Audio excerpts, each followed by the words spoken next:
नमस्कार दोस्तों, आप सबका स्वागत है एग्ज़ाम टूर चैनल पर। इस चैनल को सब्सक्राइब करें, शेयर करें और कमेंट करें। अभी हम लोग उपस्थित हैं बिहार दरोगा मॉडल सेट 1 को हल करेंगे। यदि एक प्रश्न पूछा जाएगा उससे हम 4-5 प्रश्न उससे जुड़े हुए महत्वपूर्ण प्रश्न को बताएंगे जो बार बार एग्जाम में पूछा जाता है। इसलिए आप इस प्रश्न को देखिए, इस सेट को लगाइए। यदि आप दरोगा की तैयारी करते हैं, बिहार पुलिस की तैयारी करते हैं, बीपीएससी का भी तैयारी करते हैं तो ये आपके लिए महत्वपूर्ण हो जाता है। कोई भी जनरल कॉम्पिटिटिव का एग्ज़ाम का तैयारी करते हैं, यदि उसमें जीएस पूछा जाता है तो ये आपके लिए महत्वपूर्ण हो जाएगा। आप एक बार ज़रूर इसे देखें। चलिए पहला प्रश्न देखते हैं। पहला प्रश्न है प्रश्न संख्या 1, अंग्रेजों और फ्रांसीसियों के मध्य निर्णायक वांडीवास की लड़ाई कब लड़ी गई? चलिए आंसर करिए। तो ये हो जाएगा 22 जनवरी 1760 ईस्वी में, यानी आंसर 20 हो जाए, आंसर बी होगा। चलिए इसके बारे में थोड़ा सा जानकारी लें। आयरकूट के नेतृत्व में अंग्रेजी सेना ने काउंट लाली के नेतृत्व वाली फ्रांसीसी सेना को पराजित किया था। ठीक है, अंग्रेजी सेना का नेतृत्व कौन कर रहे थे? Sir Eyre Coote. और फ्रांसीसी सेना का नेतृत्व कौन कर रहे थे? काउंट लाली। ठीक है, इसका समापन जो हुआ था, वांडीवास की लड़ाई का समापन हुआ था, ठीक है, पेरिस संधि से समाप्त हुआ। चलिए नेक्स्ट प्रश्न देखते हैं। नेक्स्ट प्रश्न है, गुरुमुखी लिपि का आविष्कार किस सिख गुरु को माना जाता है? आविष्कारक किस सिख गुरु को माना जाता है? तो ये आपका हो जाएगा गुरु अंगद देव को माना जाता है। चलिए इससे जुड़े हुए महत्वपूर्ण जो प्रश्न पूछे जाते हैं उसको हम लोग डिस्कस करेंगे। गुरुमुखी लिपि के आविष्कारक गुरु अंगद देव थे। ठीक है, खालसा पंथ के संस्थापक गुरु गोविंद सिंह थे। अकाल तख्त का निर्माण हरगोविंद ने किया। अकाल तख्त का निर्माण किसने किया? हरगोविंद ने। चलिए नेक्स्ट प्रश्न देखते हैं। प्रश्न संख्या 3 है। प्रश्न संख्या 3 कह रहा है, सिंधु घाटी सभ्यता की वाणिज्यिक राजधानी किस नदी के किनारे अवस्थित थी? 3 नंबर प्रश्न का आंसर करिए। तो ये हो जाएगा, लोथल में था वाणिज्यिक राजधानी, तो इसलिए भोगवा नदी के तट पर अवस्थित है। हड़प्पा पूछेगा किस नदी पर है? तो रावी नदी पर। मोहनजोदड़ो पूछे तो सिंधु नदी पर। दायमाबाद पूछे तो दस्तक नदी पर। ठीक है, चलिए नेक्स्ट प्रश्न देखते हैं। प्रश्न संख्या 4 है। प्रश्न संख्या 4 कह रहा है, रविन्द्रनाथ टैगोर ने किस आंदोलन के समय मोहनदास करमचंद गांधी को महात्मा गांधी की उपाधि दी? महात्मा की उपाधि कब दी थी? तो ये आपका हो जाएगा चंपारण आंदोलन में दिया था। ठीक है, इसके बारे में थोड़ा सा देखेंगे। एन.जी. रंगा ने महात्मा गांधी के चंपारण आंदोलन का विरोध किया था, जबकि रविन्द्रनाथ टैगोर ने चंपारण सत्याग्रह 1917 ईस्वी के दौरान ही उन्हें महात्मा की उपाधि दिया। पूछा जाता है कि चंपारण सत्याग्रह का विरोध गांधी जी का किसने किया? तो एन.जी. रंगा होगा। नेक्स्ट प्रश्न देखिए, सुमेलित करना है 5 नंबर प्रश्न में। प्रश्न है, निम्नलिखित में से कौन सुमेलित नहीं है? चलिए आंसर कीजिए। तो ये आपका जो है आंसर हो जाएगा, 5 नंबर प्रश्न का आंसर करिए आप लोग। सी नंबर चौरी चौरा 13 अप्रैल 1919 जो दे रहा है ये गलत है। ठीक है, खेड़ा जो है 1918 सही है। और देखिए आपका अहमदाबाद मिल मजदूर आंदोलन 1918 ये भी सही है। चौरी चौरा जो कांड हुआ था वह 5 फरवरी 1922 को हुआ था। ठीक है, 1922 को। चलिए नेक्स्ट प्रश्न देखते हैं। प्रश्न है 6 नंबर। 6 नंबर प्रश्न कर रहा है, ब्रिटेन के प्रधानमंत्री चर्चिल द्वारा कब क्रिप्स मिशन की घोषणा की गई? 6 नंबर प्रश्न का आंसर करें। तो ये हो जाएगा 11 मार्च 1942 को घोषणा की गई। चलिए इसके बारे में कुछ जानकारी लेंगे। महात्मा गांधी इस प्रस्ताव को दिवालिया होने वाले बैंक का उत्तर दिनांकित चेक का बताया। ठीक है, महात्मा गांधी क्या बताया था क्रिप्स मिशन को? तो बताया था दिवालिया होने वाले बैंक का उत्तर दिनांकित चेक बताया। चलिए नेक्स्ट प्रश्न देखते हैं। नेक्स्ट प्रश्न है 7 नंबर, महाराष्ट्र में प्रार्थना समाज की स्थापना किसने की? 7 नंबर प्रश्न देखेंगे। तो ये हो जाएगा एम.जी. रानाडे ने किया था। एम.जी. रानाडे ने किया था प्रार्थना समाज की स्थापना। ठीक है, यदि आपसे पूछा जाए एम.जी. 2 वर्ष के बाद इसमें सुप्रसिद्ध विद्वान आर.जी. भंडारक एवं महादेव गोविंद रानाडे सम्मिलित हुए। प्रार्थना समाज की सफलता का सबसे बड़ा श्रेय रानाडे को प्राप्त है। 1867 में 1967 में ईस्वी में केशव चंद्र सेन ने ब्रह्म समाज की प्रेरणा से मुंबई में प्रार्थना समाज की स्थापना की। ठीक है, चलिए नेक्स्ट प्रश्न देखते हैं। ऑप्शन में नहीं था, इसलिए एमजी रानाडे भी उसके महत्वपूर्ण सदस्य में थे, इसलिए बताया गया। चलिए नेक्स्ट प्रश्न देखते हैं। नेक्स्ट प्रश्न क्या है, 1932 में अखिल भारतीय हरिजन संघ की स्थापना किसने किया? आंसर कीजिए 8 नंबर प्रश्न का। तो ये महात्मा गांधी हो जाएंगे। ठीक है, गांधी जी ने समाज के पिछड़े तथा दलित लोगों को हरिजन कहकर सम्मानित किया तथा 1932 ईस्वी में अखिल भारतीय हरिजन और ठीक है की स्थापना की। नेक्स्ट प्रश्न देखेंगे, अखिल भारतीय किसान सभा की स्थापना कब हुई? ये प्रश्न पूछा जा रहा है, अखिल भारतीय किसान सभा की स्थापना कब हुई? तो ये हो जाएगा आपका 1936 में हुआ था अखिल भारतीय किसान सभा की स्थापना। स्वामी सहजानंद सरस्वती इसके अध्यक्ष तथा एनजी रंगा को महासचिव बनाया गया था। किसको अध्यक्ष बनाया गया था?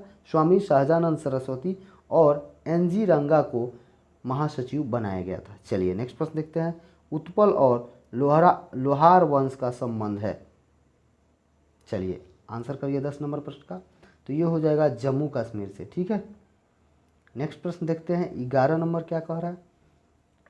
11 नंबर प्रश्न कर रहा है, निम्नलिखित में से कौन सुमेलित नहीं है? ये आपसे पूछा जा रहा है।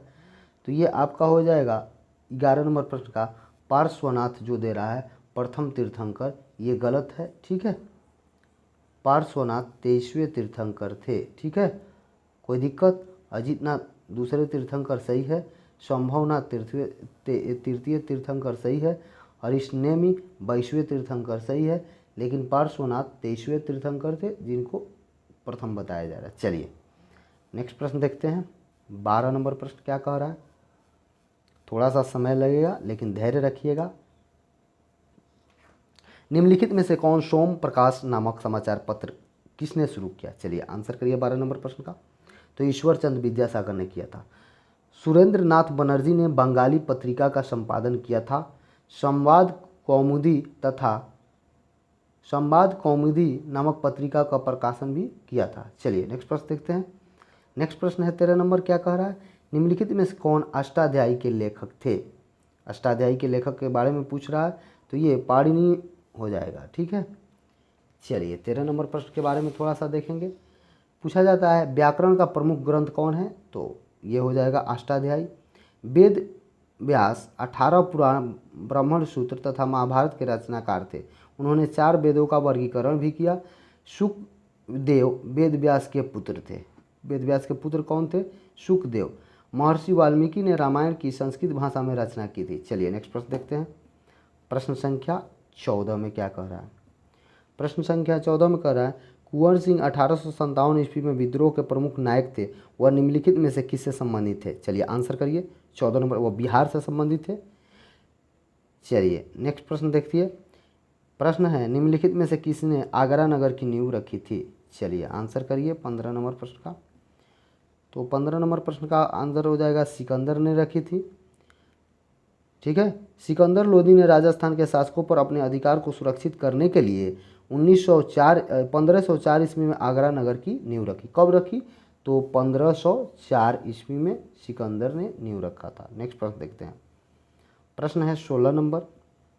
भारत के सुदूर दक्षिण में इंदिरा पॉइंट निम्नलिखित में से कहाँ स्थित है? 16 नंबर कह रहा है। तो ये आपका हो जाएगा बड़ा निकोबार। यह बड़ा निकोबार द्वीप समूह में स्थित है। यह भूमध्य रेखा से 876 किलोमीटर दूर है। कितना दूर है भूमध्य रेखा से?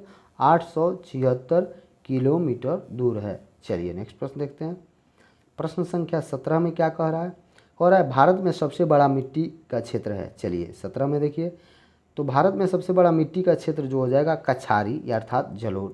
चलिए कछारी हो जाएगा। ठीक है,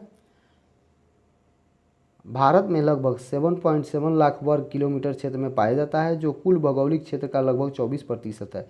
इस मिट्टी के 2 प्रमुख क्षेत्र हैं, उत्तर का विशाल मैदान और तटवर्ती मैदान। चलिए नेक्स्ट प्रश्न देखते हैं। 18 नंबर क्या कह रहा है? 18 नंबर कह रहा है निम्नलिखित में से कौन सा देश भारत का सीमावर्ती नहीं है? चलिए देश के बारे में बताना है। तो आपका लाओस सीमावर्ती नहीं है, बाकी सब सीमावर्ती है। चलिए भारत के सीमा से सटे देश पाकिस्तान है, चीन है, नेपाल है, भूटान है, बांग्लादेश है और मेहमान है। चलिए 19 नंबर प्रश्न देखेंगे। 19 नंबर कह रहा है 2011 जनगणना के अनुसार लिंगानुपात में प्रथम राज्य कौन है? तो ये आपका हो जाएगा केरल। केरल का जो लिंगानुपात है, ठीक है, वह कितना है? 1084। चलिए नेक्स्ट प्रश्न देखते हैं। नेक्स्ट प्रश्न 20 नंबर देखेंगे। संसार की सबसे बड़ी पोतवाहक नगर कौन है? चलिए 20 नंबर देखेंगे। तो ये स्वेज नहर कौन है पूछा था। नेक्स्ट प्रश्न है क्योटो प्रोटोकॉल संबंधित है। 21 नंबर प्रश्न का आंसर कीजिए। तो ग्रीन हाउस गैस के कटौती से। 22 नंबर प्रश्न देखते हैं। 22 नंबर प्रश्न का निम्नलिखित में से कौन सी हिमालय का शिखर नेपाल में स्थित नहीं है? तो ये हो जाएगा धौलाधार। चलिए नेक्स्ट प्रश्न देखेंगे 22 के बाद 23 नंबर देखेंगे। 23 नंबर प्रश्न कर रहा है तुझबाई परियोजना किस राज्य में अवस्थित है? तुझबाई परियोजना। चलिए 23 का आंसर कीजिए। तो ये मिजोरम में स्थित है। निम्नलिखित में से कौन मैंग्रोव वनस्पति सुमेलित नहीं है? चलिए 24 का आंसर कीजिए। तो ये डी सुमेलित नहीं है, श्रीवर्धन गोवा गलत है। नेक्स्ट प्रश्न देखते हैं। प्रश्न संख्या 25। यदि आपको संपूर्ण प्रश्न का डिस्कशन चाहिए तो आप कमेंट बॉक्स में कमेंट करें। चलिए नेक्स्ट प्रश्न निम्नलिखित में से कौन सी कृष्ण नदी की सहायक नदी नहीं है पूछा जा रहा। तो वेन गंगा नहीं है, बाकी सब है। 26 देखेंगे। 26 प्रश्न कह रहा है निम्नलिखित में से कौन सा किसी देश की आर्थिक समृद्धि का सबसे उपयुक्त मापदंड है? 27 में पूछा जा रहा है। 26 पूछा जा रहा है। तो 26 हो जाएगा प्रति व्यक्ति आय। नेक्स्ट प्रश्न है 27 नंबर क्या कह रहा है? 27 नंबर कह रहा है भारत में महलवाड़ी व्यवस्था के संदर्भ में निम्नलिखित में से कौन सा कथन सही है? इस व्यवस्था का जनक मैकजी को माना जाता है, हॉल्ट मैकजी को।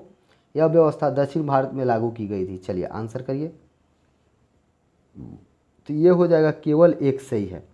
अस्थाई बंदोबस्त पूछेगा तो बंगाल और बिहार में लागू हुआ था। महलवाड़ी बंदोबस्त पंजाब और उत्तर प्रदेश में।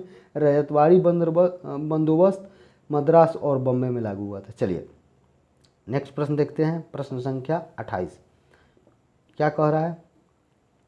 कह रहा है राष्ट्रीय कृषि बाजार के संबंध में निम्नलिखित में से विचार कीजिए। यह एक अखिल भारतीय इलेक्ट्रॉनिक व्यापार पोर्टल है जिसका उद्देश्य कृषि संबंधित वस्तुओं के लिए एक एकीकृत राष्ट्रीय बाजार निर्माण करना है। लघु कृषक कृषि व्यवसाय संघ के कार्यान्वयन की अग्रणी संस्था है। चलिए आंसर करिए। 28 नंबर का 1 और 2 दोनों सही है, यानी कि सी नंबर आंसर हो जाएगा। चलिए 29 नंबर प्रश्न देखते हैं। 29 नंबर कह रहा है जोखिम पूंजी से क्या तात्पर्य है? 29 नंबर प्रश्न का आंसर कीजिए। तो ये हो जाएगा नए उद्योगों को उपलब्ध कराई गई दीर्घकालीन प्रारंभिक पूंजी। नेक्स्ट प्रश्न देखेंगे 30 नंबर क्या कह रहा है? 30 नंबर कह रहा है निम्नलिखित में से कौन सा सुमेलित है? ये पूछा जा रहा है 30 नंबर में। तो आप आंसर करें। तो ये हो जाएगा, आंसर कीजिए 1, 2 और 3, यानी कि डी नंबर आंसर होगा 1, 2 और 3। चलिए नेक्स्ट प्रश्न देखते हैं।